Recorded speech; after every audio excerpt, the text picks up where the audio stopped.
कलयुग का अंत कैसे होगा, कैसा होगा कलयुग का आखिरी रात। पुराणों के अनुसार कलयुग की कुल आयु 4,32,000 वर्ष है, जिसमें से अब तक लगभग 5,000 वर्ष बीत चुके हैं। यानी कि कलयुग अभी अपने आरंभिक चरण में है, लेकिन जब ये युग अपने चरम सीमा पर पहुंचेगा तब इस पृथ्वी पर पाप अपनी सारी सीमाएं लांघ जाएगा। शुरुआत में कुछ वर्षों तक धरती पर अधिक मात्रा में वर्षा होगी, उसके बाद धीरे धीरे धरती की उपजाऊ शक्ति समाप्त हो जाएगी, अनाज पैदा होना बंद हो जाएगा, गंगा नदी पुनः स्वर्ग लोक की ओर लौट जाएगी, पेड़ पौधे सूख जाएंगे, नदियां और समुद्र सूख जाएंगे, मनुष्य के पास खाने को कुछ नहीं रहेगा, पशु पक्षी भी लुप्त हो जाएंगे, लोग एक दूसरे से घृणा करने लगेंगे, भाई भाई के शत्रु बन जाएंगे, घर घर में कलह होगी, बच्चों की उम्र छोटी हो जाएगी, लोग 8 वर्ष की उम्र में शादी करेंगे और 12 वर्ष की आयु में दादा दादी बन जाएंगे,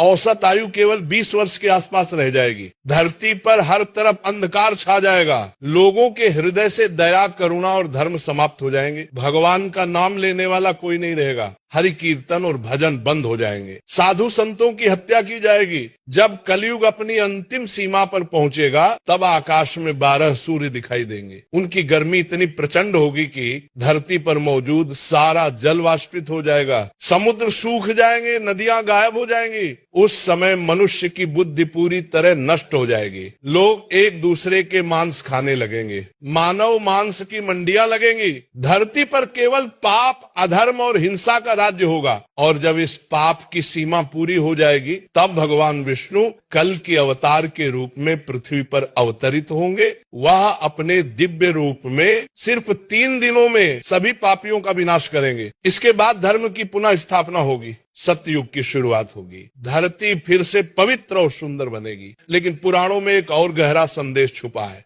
कलयुग में केवल एक ही मार्ग है मुक्ति का, और वह है हरि नाम, हरि भजन और हरि कीर्तन। जो व्यक्ति कलयुग में हरि नाम का स्मरण करता है, हर दिन हरि भजन और कीर्तन सुनता है, वह कलयुग के प्रभाव से बचा रहता है। इसलिए अपने जीवन में हर क्षण, हर दिन, हर पल हरि नाम का जाप करे, हरि भजन करे, हरि कीर्तन करे। क्योंकि जब आपको हरि नाम सुनना या जपना अच्छा लगना बंद हो जाए तो समझ लेना कि कलयुग आपके ऊपर हावी होने लगा है। राधे राधे।